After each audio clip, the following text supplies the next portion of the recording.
Roosevelt, do solemnly swear. I, Dwight D. Eisenhower, do solemnly swear. I, Barack Hussein Obama, do solemnly swear. That I will faithfully execute the office of President of the United States. The Constitution of the United States. The Constitution. The Constitution of the United States. So help me God. Hello, I'm Mark David Smith, and you're watching Contemplating the Constitution. Last week, we talked about Article 1, Section 9, Clause 5. No tax or duty shall be laid on articles exported from any state. We talked about tax in general, duty tax, harbor maintenance tax, and stamp duty tax.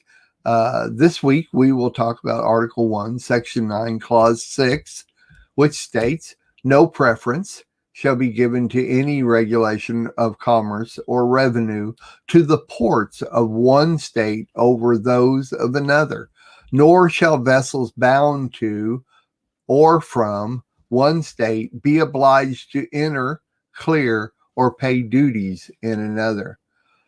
The no preference clause was designed to prevent preferences between ports because of their location in different states. Discriminations between individual ports are not prohibited. Acting under the Commerce Clause, referring to Article 1, Section 8, Clause 3 of the U.S. Constitution, which gives Congress the power to regulate commerce with foreign nations and among the several states and with the Indian. You can find my research on this article on the LAM Network website. Acting under the Commerce Clause, Congress may do many things that benefit particular ports and that incidentally result to the disadvantage of other ports in the same neighboring states. It may establish ports of entry, erect and operate lighthouses, improve rivers and harbors, and provide structures for the convenient and economical handling of traffic. As an example, a rate order of the Interstate Commerce Commission that allowed an additional charge to be made for ferrying traffic across the Mississippi to cities on the east bank of the river was sustained over the objection that it gave an unconstitutional preference to ports in Texas. Although there were a few early indications that this clause was applicable to the states as well as to Congress. The Supreme Court declared emphatically in 1886 that state legislation was unaffected by it. After more than a century, the court confirmed the first Congress had the power to exercise the sanctioning of the continued supervision and regulation of pilots by the states. That would be pilots of ships, by the way. Here are basic explanations of the Export and Port Preference Clause, which is the one we're on today, Clause 6, from barban.wordpress.com. So explanation of export preference means export preference forbids Congress from passing any laws that would favor the trade of one state over another. The clause prevents the powerful commercial faction from using the legislator to injure a politically weaker rival. Specifically, it prevents strong industries located in one state from using Congress to create a law that limits activity in a rival state's port. Under the Constitution, this clause, the states gave up their control of foreign trade and interstate trade. And port preference protects the right of the states from abuse by the powers that they surrendered. The Supreme Court has interpreted the Port Preference Clause, this Clause 6, to forbid Congress from blatantly discriminating between ports of one state and those of another. But it has allowed incidental preferences or unequal taxes. Most recently, Justice Thomas has argued that the most natural reading of port preference part of the clause was to forbid Congress from using its commerce power to channel commerce into one state's ports. Under current case law, Congress is on its honor to refrain from favoring one state's port over another's. Because of Article 1, Section 9, Clause 6, this clause of the United States Constitution, we the people deny Congress the right to give advantages in shipping to one state over another. We the people get equal opportunity for commerce in all parts of the country. In an article from constitutioncenter.org, Eric M. Jensen says, many, and I quote, many in the founding generation were concerned that a strong national government might favor one part of the country over another. Both export and port preference clause provisions were responses to that concern. Another explanation of the export clause. A fundamental goal of the Constitutional Convention was to ensure that the national government could raise revenue because requisitioning funds from the states under the Articles of Confederation had failed. Imports and exports were obvious revenue sources, and many delegates, like Alexander Hamilton, thought the government should be able to tax both. Southern delegates worried that taxes on exports would negatively affect their region and the staple states from most exports that came at that time. They didn't hide their fear that export taxation was making agricultural products like cotton more expensive and therefore less attractive. This in itself could be used to attack slavery. Export taxation was a deal breaker. Without restrictions, there would have been no Constitution. Taxation could conceivably have been limited to particular exported goods, but no agreement on details of that sort was forthcoming.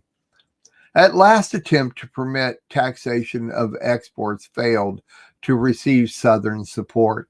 That left the clause as we have it today. The export clause is packed with interpretive questions. By its terms, the prohibition isn't limited to levies that single out exports or that in fact would burden only part of the country. A national tax is invalid as applied to articles exported. Of course, articles export are defined as goods leaving the country, articles moving from one state to another that weren't being exported or imported. This clause, Clause 6, as it stands, is an absolute prohibition. The language doesn't seem to apply only to the national government, but rather to the section of the Constitution restricting what Congress can do. The Supreme Court emphasized that point in 1886 in interpreting the Port Preference Clause. In any event, the Import-Export Clause of Article 1, Section 10, Clause 6, this clause generally limits state taxation of exports as well. Courts have crafted rules to determine when a tax falls on articles exported. An income tax of general application isn't covered, even insofar as it reaches income from exports. On tax on goods at the pre-export stage is also a tax on goods at the pre-export stage is also permitted. But once goods enter a stream of commerce leading to exportation, the clause kicks in.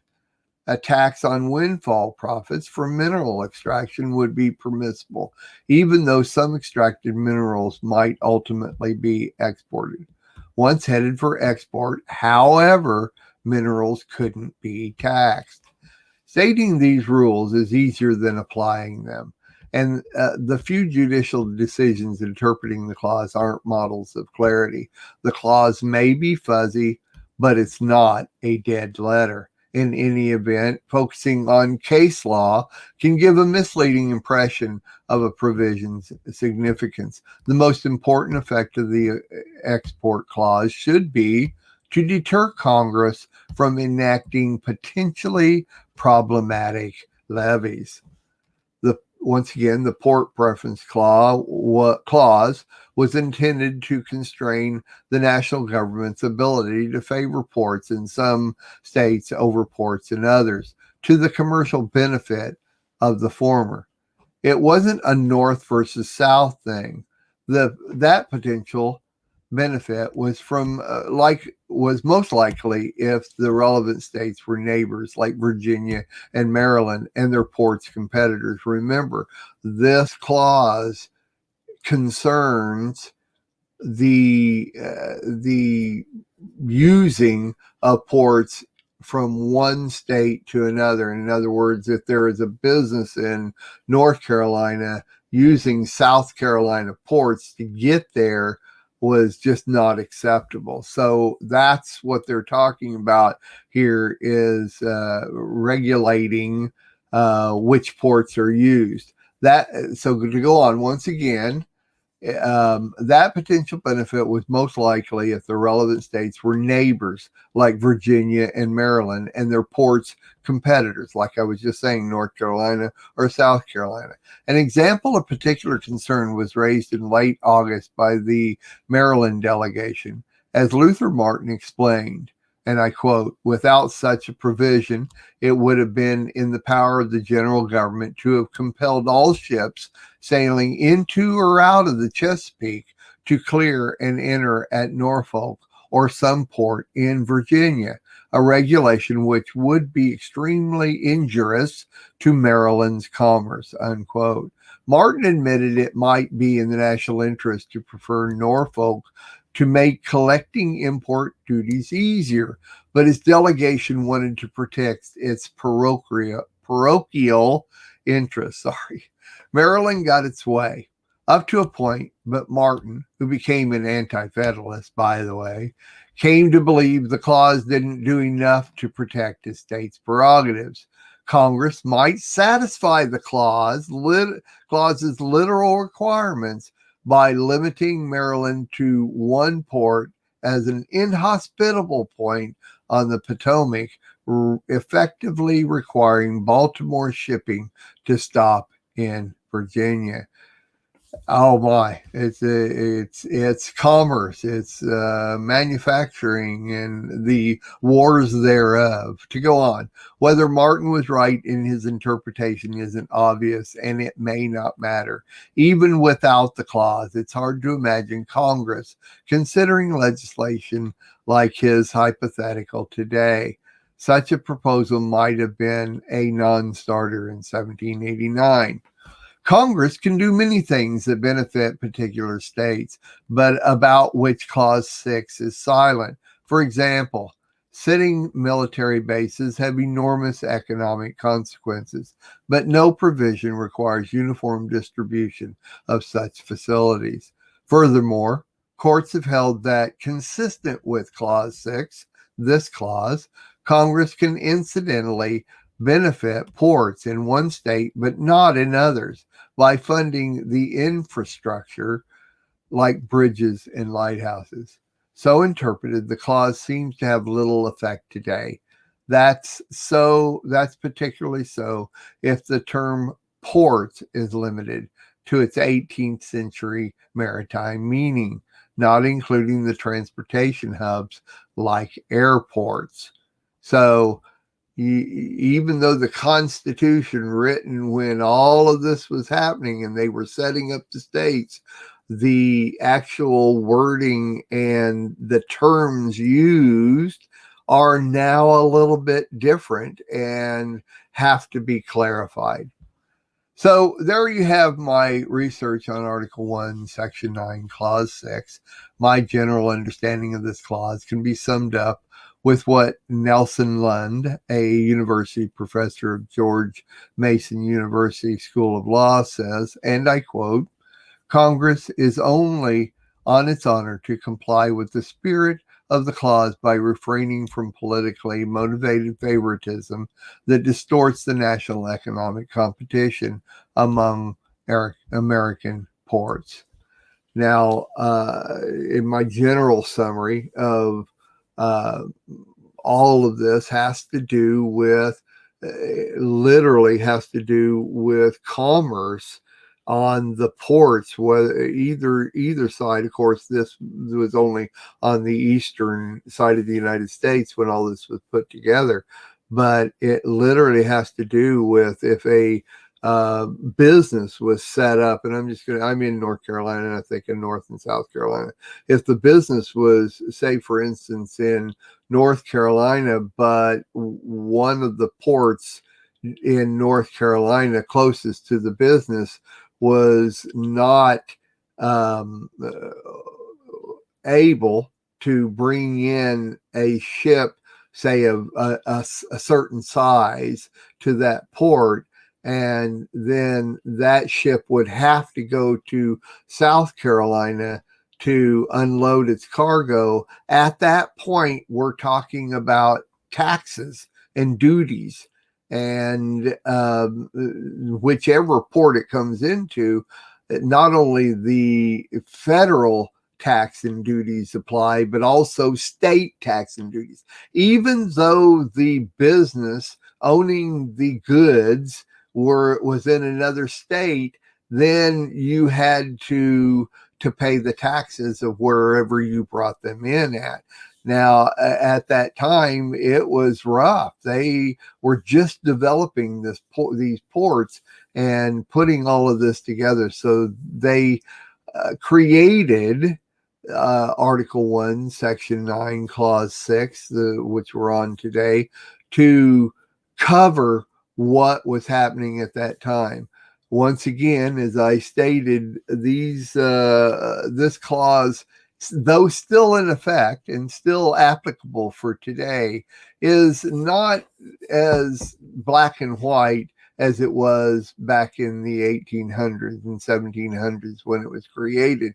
So they have to regulate based on terms and conditions, and larger ports, the ability to bring different kinds of goods into different places, and the taxes that are set up. So there you have it. This is Article 1, Section 9, Clause 6, and my research on that.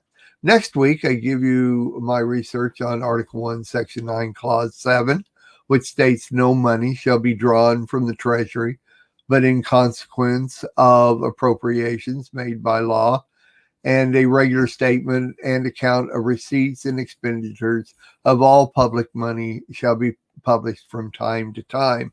So once again, we have a whole discourse here in Section 9 about regulations put on Congress so that they didn't overstep their power and ability to make laws concerning different things. Yet they had to regulate certain things to allow monies to be put in order in the official setting up of the United States. So that's the way I understand it. We are richly blessed to bring you what we believe is the fullest, most diverse, yet up-to-date progressive teachings, discussion, and prayer programming you can find anywhere on this planet. Be sure to take the tour of the MessianicLambRadio.com website. I'm Susan Hoogie, thanking you for joining us on the Messianic Lamb Video Network. Roosevelt, do solemnly swear. I, Dwight D. Eisenhower, do solemnly swear. I, Barack Hussein Obama, do solemnly swear. That I will faithfully execute the office of President of the United States. The Constitution of the United States. The Constitution. The Constitution of the United States. So help me God.